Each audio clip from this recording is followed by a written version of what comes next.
2024 में होने जा रहे लोकसभा चुनाव में देश की जनता किसे सौंपेगी सत्ता।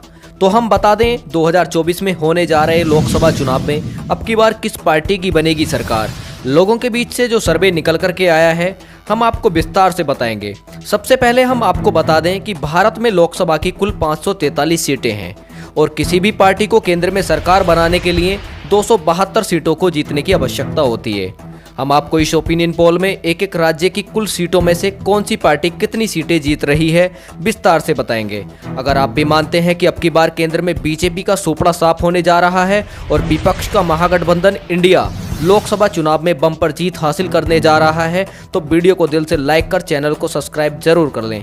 चलिए वीडियो को शुरू करते हैं और बात करते हैं सबसे पहले राज्य की, जिसका नाम है उत्तर प्रदेश। उत्तर प्रदेश में लोकसभा की कुल 80 सीटें हैं। आमतौर पर ऐसा माना जाता है कि जो पार्टी उत्तर प्रदेश जीत जाती है वही पार्टी केंद्र में अपनी सरकार बनाती है, लेकिन अब की बार आंकड़े कुछ उल्टे होते नजर आ रहे हैं। उत्तर प्रदेश में अधिक सीटें कोई और लाने वाला है जबकि केंद्र सरकार किसी और की बन सकती है। देखिए, उत्तर प्रदेश की 80 लोकसभा सीटों में से भाजपा को 45 जबकि महागठबंधन के खाते में 35 लोकसभा सीट जाती दिख रही हैं। यानी कि उत्तर प्रदेश में भाजपा का पलड़ा भारी रहने वाला है। लेकिन पूरे ओपिनियन पोल को देखिए और आपको पता चल जाएगा कि अब की बार उत्तर प्रदेश के आधार पर आंकड़े फेल होते नजर आ रहे हैं।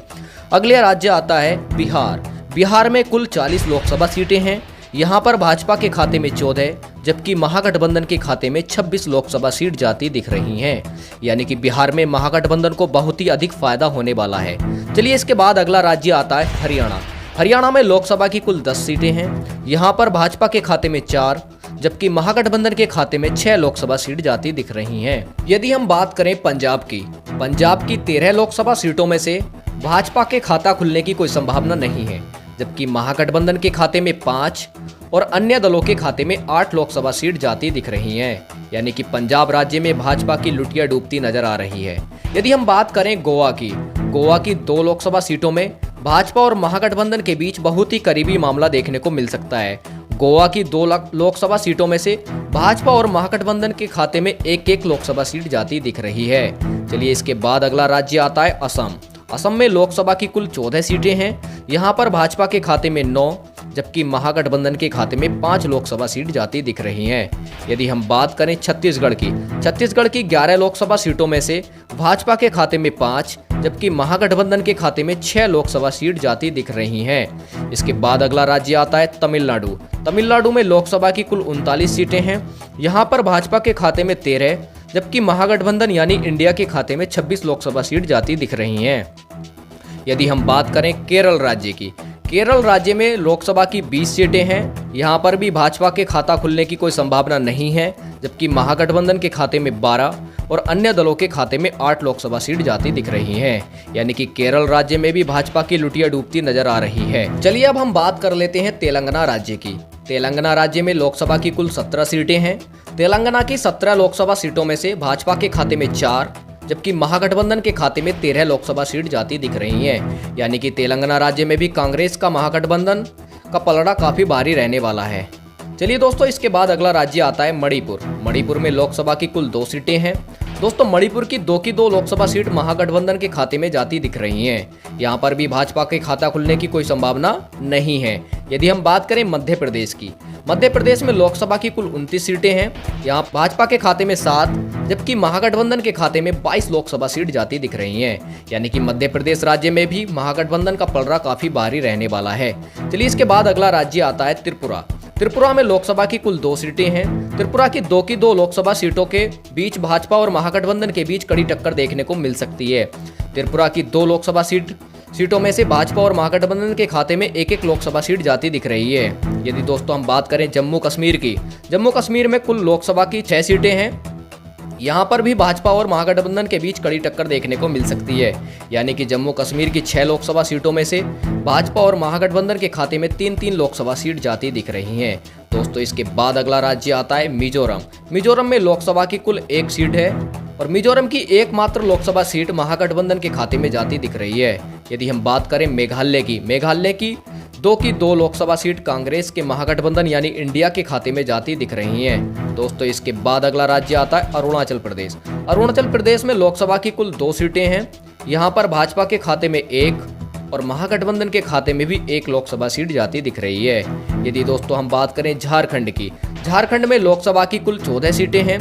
यहाँ पर भाजपा और महागठबंधन के बीच कड़ी टक्कर देखने को मिल सकती है, यानी कि झारखंड की 14 लोकसभा सीटों में से भाजपा और महागठबंधन के खाते में 7-7 लोकसभा सीट जाती दिख रही हैं। दोस्तों इसके बाद अगला राज्य आता है राजस्थान। राजस्थान में लोकसभा की कुल 25 सीटें हैं। यहाँ पर भाजपा के खाते में 17, जबकि महागठबंधन के खाते में 8 लोकसभा सीट जाती दिख रही हैं। यानी कि राजस्थान राज्य में भाजपा को बहुत अधिक फायदा होने वाला है, जबकि महागठबंधन को भारी नुकसान का सामना करना पड़ सकता है। दोस्तों इसके बाद अगला राज्य आता है गुजरात। गुजरात को भाजपा का गढ़ माना जाता है वैसे तो, बट यहाँ पर लोकसभा की कुल 26 सीटें हैं। गुजरात की 26 लोकसभा सीटों में से भाजपा के खाते में 18, जबकि महागठबंधन के खाते में केवल 8 लोकसभा सीट जाती दिख रही हैं। यानी कि आप आंकड़ों के अनुसार लगा सकते हैं कि यहाँ भाजपा का गढ़ माना जाता है। यानी कि गुजरात राज्य में भी जो सर्वे निकल करके आया है वह भाजपा के लिए बहुत ही सकारात्मक सर्वे निकल करके आया है। दोस्तों इसके बाद अगला राज्य आता है दिल्ली। दिल्ली में लोकसभा की कुल 7 सीटें हैं। यहाँ पर भाजपा के खाते में 3, जबकि महागठबंधन के खाते में 4 लोकसभा सीट जाती दिख रही हैं। यदि हम बात करें आंध्र प्रदेश की, आंध्र प्रदेश में लोकसभा की कुल 25 सीटें हैं। यहाँ पर भाजपा के खाता खुलने की कोई संभावना नहीं है। यहाँ पर महागठबंधन के खाते में 10, जबकि अन्य दलों के खाते में 15 लोकसभा सीट जाती दिख रही हैं। दोस्तों इसी के साथ हम बात करें हिमाचल प्रदेश की, हिमाचल प्रदेश की 4 लोकसभा सीटों में से भाजपा के खाते में 2, जबकि महागठबंधन के खाते में भी 2 लोकसभा सीट जाती दिख रही हैं। इसके बाद अगला राज्य आता है उड़ीसा। उड़ीसा में कुल 21 लोकसभा सीटें हैं। यहाँ पर भाजपा के खाते में 2 और महागठबंधन के खाते में 3, जबकि अन्य दलों के खाते में बात करें तो 16 लोकसभा सीट जाती दिख रही हैं। दोस्तों इसके बाद अगला राज्य आता है पश्चिम बंगाल। पश्चिम बंगाल में कुल 42 लोकसभा सीटें हैं। यहाँ पर भाजपा के खाते में 8, जबकि महागठबंधन के खाते में 34 लोकसभा सीट जाती दिख रही हैं। दोस्तों अगला राज्य आता है महाराष्ट्र। महाराष्ट्र में लोकसभा की कुल 48 सीटें हैं।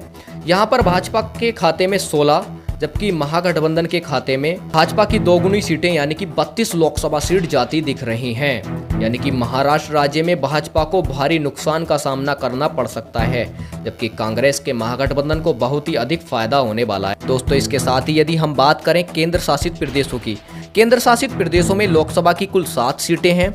यहाँ पर भाजपा के खाते में 3, जबकि महागठबंधन के खाते में 4 लोकसभा सीट जाती दिख रही हैं। यदि दोस्तों हम ऑल ओवर इंडिया यानी कि लोकसभा की 543 लोकसभा सीटों के बारे में बात करें तो यहाँ पर भाजपा के खाते में 204 और महागठबंधन के खाते में 286, जबकि अन्य दलों के खाते में 53 लोकसभा सीट जाती दिख रही हैं। यदि हम बात करें इस ओपिनियन पोल के अनुसार तो यहाँ पर कांग्रेस बढ़त बनाए हुए है और इसी के आधार पर कांग्रेस अपनी पूर्ण बहुमत की सरकार बना सकती है। और आपकी क्या राय है, अब की बार केंद्र में किसकी सरकार बनेगी, कमेंट करके ज़रूर बताएं, क्योंकि लोकतंत्र को मजबूत बनाने के लिए जनता की राय अवश्य होती है। तो कमेंट करके हमें ज़रूर बताएं कि अब की बार किसकी सरकार पूर्ण बहुमत से बनने वाली है। ऐसे ही नए नए अपडेट पाने के लिए हमारे चैनल को सब्सक्राइब जरूर कर लें और साथ ही साथ बेल आइकन को भी प्रेस कर दें, जिससे अगली वीडियो का नोटिफिकेशन आप तक पहुँचता रहे। धन्यवाद।